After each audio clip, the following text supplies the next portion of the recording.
What's up, everybody? Noah back here for my What I Watched in January 2022 video. This is covering every single thing I watched. I'm going to go in the order I watched it, and then we're going to give brief thoughts on them, so let's get right into it. First up, we have here Harry Potter's 20th anniversary Return to Hogwarts. That came out on the 1st. It was freaking fantastic. I enjoyed that full review on the channel right now. Then I watched Clueless. I thought that was perfectly fine.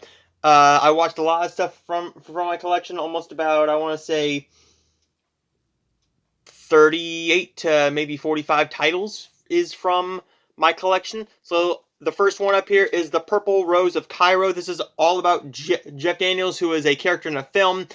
And this woman comes and sees that film every single day. He pops out of the screen, and now it's a romance between them, and the actor who plays the character has to come in and try and talk him into getting back into the picture so the movie can continue to play.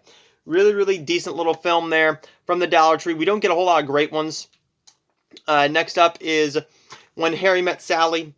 I watch this at least once a year. I'm probably going to watch this at least 3 or 4 times a year because I do love this film. I just felt like I needed to watch something for the new year. So I watched this on the 2nd. Very, very good film. Really do enjoy this one. Probably will be watching that one for Valentine's Day month as well. And probably a few more times. Next up was the Hallmark film Where Your Heart Belongs. A really okay Hallmark film. Nothing great. Next up we had Strange Brew. I did not really care for this one. I gave that 1 star. I thought it was very unfunny and just annoying at times. Trapped in Paradise was a little bit better, but not what I wanted from it. So what I'm going to do is I'm going to make a made the shelf pile and a sell pile. So there's the sell pile right there. Here's everything that's making my shelf or that made my shelf already. Next up is Lovesick. Lovesick is a rom-com that I watched, and I thought this was perfectly fine.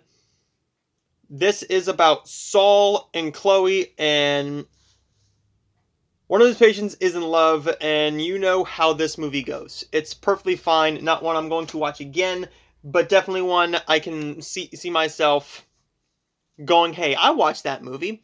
Next up is Roadside. Roadside is all about this couple who are just stuck there. They're being held at gunpoint, and it's a waste of your time. Went right in the sell pile. Winter Passing. Really, really decent little film here starring Zooey Deschanel and Will Ferrell. I believe I do have a review of this up on my channel right now, I think. If not, I really did enjoy this one. Next up is Throw Mama from the Train. An okay film all about Billy Crystal, who basically insinuates that he would like his ex-wife dead. So when Danny DeVito kills her, now Danny DeVito says, hey, you have to... He basically blackmails him.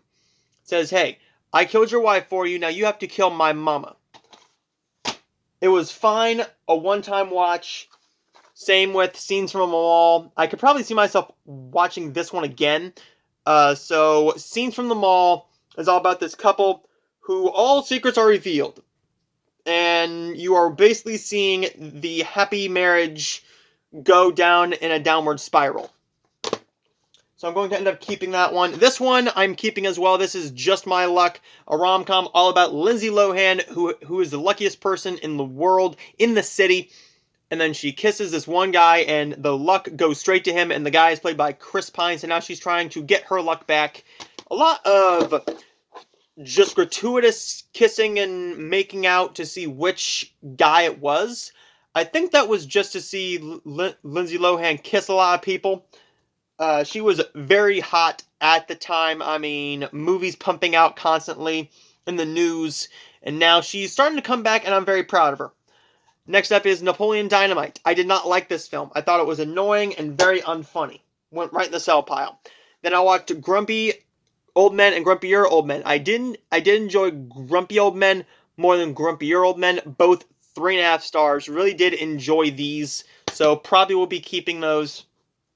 Then I watched Heartburn. I watched this on Paramount Plus. I do own the DVD. This is a film all about Meryl Streep and Jack Nicholson, who are in a relationship. No, they start a relationship, and you're basically seeing this marriage build to where they have a kid, and then Jack Nicholson cheats, and now they are broken up, and you're basically seeing the deterioration of a marriage, but they end up almost back together. So Heartburn is a really good film. I did enjoy that one for exactly what it was. Don't know if I'm keeping that one or not, but I'm putting it in the sell pile for right now. One that's going in the trade pile in a few movies. Next up was The Hating Game. This was a rom-com starring Lucy Hale. Review for that up on my channel. Did not like that one. 2 stars out of 5. The Wedding Veil was from Hallmark Channel. Lacey Chabert and her friends, Autumn Reeser and Allison Sweeney, find this magical wedding veil that whoever holds it finds love. Really decent film. The second best Hallmark film of the month. The Winter Palace was the very first GAC non-Christmas film. We did have a autumn romance, but now they're calling it a winter romance for some reason. The Winter Palace was a fine little film. Reviews for those up on my channel, as well as for Love's Second Chance. Review that up on my channel. 3.5 stars for all 3 of those. 3.5 stars for Autumn in New York.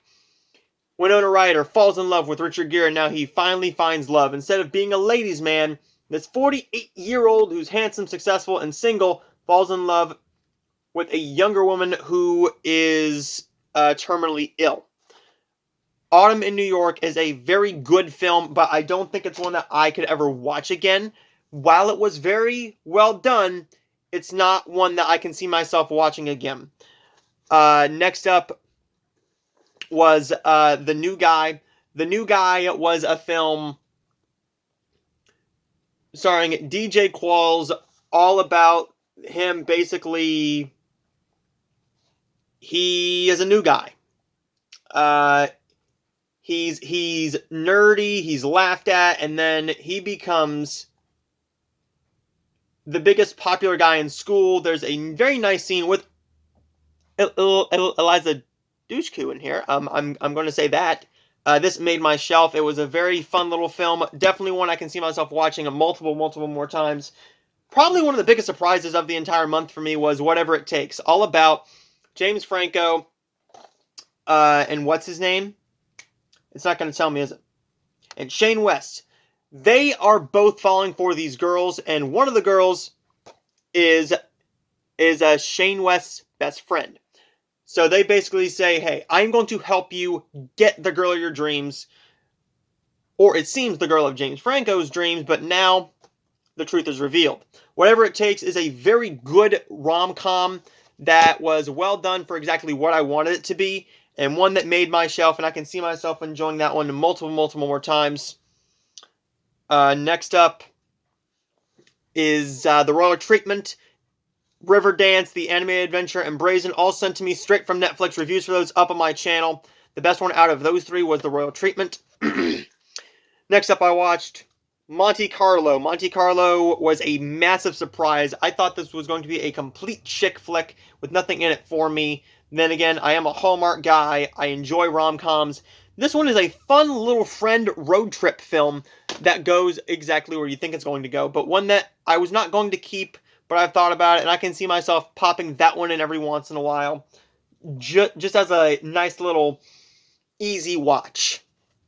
Next up is Hotel Transylvania, Transformania. Review for that up on my channel, as well as for The Tragedy of Macbeth. Then I went over to Indiana, and I watched Anything Else on the way over there. Anything Else is all about this couple played by Jason Biggs and Christina Ricci, and it's love at first sight. They're dating different people, and now he's basically living by this phrase, anything else. And soon his life will be as unpredictable as anything else Amanda can throw at him, including maybe sleeping with other guys. She thought they were in an open relationship, and now she's trying to basically say, hey, I'm not interested in you in that way, like that anymore. I still love you, but it's just not what I want anymore. Very good little film from Woody Allen. I'm a Woody Allen guy. I love Woody Allen. There's not one bad film that I've seen from him. He made one of the best films of 2020, or the best film of 2020, which was A Rainy Day in New York. No, 2019, A Rainy Day in New York. Next up is A Country Romance, a Hallmark-style romance film starring Jonathan Bennett. It was fine. The Perfect Pairing was a Hallmark film that I do have a review of up on my channel. I have reviews for the next couple films. The King's Daughter, garbage. North to Home was a nice little sisterly drama that Hallmark hardly does, and they need to do more of. Next up is a lot of stuff from my collection, so we're going to bring this pile over here. And here we go. We have A Lot Like Love. This is a rom-com that really worked for me, all about Ashton Kutcher and Amanda Peet, who meet multiple times throughout the years, and they have a romantic relationship, and I thought this really worked. It's basically going through years and years and years. You're seeing them grow as people, you're seeing them grow as a couple, and it's really well done. I enjoyed A Lot Like Love so much. Next up is In Good Company. Topher Grace is now the boss at Dennis Quaid's company. He is now the boss, and now he's dating the boss's daughter, played by Scarlett Johansson, and they're keeping the relationship a secret. And it's a very interesting film that I wanted to love, and I really did enjoy this. But I thought this would be freaking fantastic, and it was really good, when I will be keeping in my collection, but not as good as I wanted it to be. Next up was a rewatch with Hot Tub Time Machine. We got a big snowstorm here in Ohio with 11 inches of snow. We are going to be getting another one later this week, so we'll see how that goes. And I figured, well, why not watch a movie about, well, this movie isn't about snow, but it reminds me of winter. They are going to there's a lot of cold, there's a lot of skiing, there's a lot of just snow everywhere. Very good film. Seen that multiple times, and we'll see that multiple more times. Next up was a massive surprise for me, and that is The Rocker with Rainn Wilson, and I didn't even know that Emma Stone was in this. This is all about a former rock and roll drummer who is helping this teenage band become rock stars. They get signed, and now they're touring. Very fun film. We'll be keeping that one and watching that multiple more times. Drillbit Taylor, if you don't know, is all about Owen Wilson, who is hired by 3 high schoolers to torment the school bullies. Very fine film. Nothing I loved, but one that had very sweet moments and moments that really surprised me. Probably would be keeping Drillbit Taylor. Billy Madison is a film that I've seen multiple times, and I really enjoy that one. The Princess Bride, fantastic film, one of the best films ever made, one of the best comedies, romance, adventure, action films ever made. I enjoy this film so much. Because I Said So was a film that I had no expectations for. I watched this on the way home from Indiana. We went over, we came back the very next day, and then we went over the next weekend, and we came back the very next day too, because we had to work. Because I Said So, Diane Keaton gets involved in Mandy Moore's love life, and it's a rom-com that works, sort of, but not one I can see myself watching again anytime soon, but I may end up keeping that one. It's just going to go in the sale pile for right now. Next up is The Clue to Love. The Clue to Love is a 2021 romance film that I rented because the DVD was coming out and I didn't want to pay $15 for it. A fine little film, but nothing too special. The biggest letdown of Hallmark thus far this year and of last year. Don't forget I Love You, 2 stars, review for that up on my channel. This Boy's Life also has a review. I love Leonardo DiCaprio and Robert De Niro. Hadn't seen that film yet. I watched it and I really enjoyed it. 4 stars for that one. Next up is one that's going right in the sale pile, Authors Anonymous. A fine little film, but nothing I'm going to watch. It's all about these unpublished writers, and one of them gets published, and it's a big comedy that is a bit awkward and not as funny as I thought it should have been, or as it thinks it is. Next up is The Neighbor, all about this guy who is this middle-aged man who's obsessed with the girl next door, and she has a abusive husband, and he's very protective over her. It's okay, nothing special, but something that was a bit more well done is The Good Neighbor. These teenage kids are basically tormenting this old guy, and basically making him think that his house is haunted. And James Caan does a really good job in here. He doesn't have a whole lot of lines, but really decent film for what I got. The Cable Guy, I don't know why that has 5 stars. That's not a 5-star movie for me. Bring that down to 3.5 stars. 3.5 stars for this one. One film that I was really interested in seeing for a long, long time. A bit of a letdown, but still had some funny moments. I thought it was a bit darker than what it should have been. Jim Carrey kind of took a little risk with this one, and it didn't really pay off, because I don't know a whole lot of people who love The Cable Guy. I know a couple, but going from like Ace Ventura to Dumb and Dumber to The Mask to a couple other things, and then to that. Then after that, he did Liar Liar, which I really do enjoy. We're going down to the wire here, guys. We only got, I think, 6 or 7 more films left. We have The Big Lebowski. A bit of a letdown for me. I may end up keeping this one to give it another chance, but nothing that I'm really jumping for joy about. One of the films that broke my Blu-ray player, I had to buy a brand new Blu-ray player. This is Burn. This is a garbage film all about Josh Hutcherson, who is holding these 2 girls at gunpoint. And one of them gets the upper hand on him, and you're basically spending the whole movie in this gas station, and stuff happens, but it's nothing that's interesting. She almost rapes the guy multiple times. She gets blamed for a whole lot of things, and it's a film that is not that good. Suki Waterhouse is really, really good, but besides that, nothing I am going to watch again, so it's going right in the sell pile. I watched Home Team, gave you guys my review of Home Team. Really decent film, I think. I know it's not getting a whole lot of great reviews, but for what I wanted from it, I got a great little... See, I hesitate to say great. A really good family comedy, a family football comedy, and I was in a bit of a Kevin James kick at the moment. But before I watched this film, I watched The Ice Age Adventures of Buck Wild. A review for that up on my channel as well with Home Team. Awful film. The Ice Age Adventures of Buck Wild is awful. Next up is Paul Blart Mall Cop. Really, really fun film. I saw this in theaters. I enjoy this film. This is a comfort watch. I can pop this in any time of day, any day of the year, and I can enjoy this film. And I will probably watch that 2 or 3 more times this year. And one of the times I will be doing a double feature with that and Paul Blart Mall Cop 2. I'm sure at some point in February I will pop in Here Comes the Boom and Zookeeper. We're down to the last 3 films. Scott Pilgrim vs. the World. I've been wanting to rewatch this for a good while. Just haven't got around to it. One of my favorite films. It is so good. It's funny.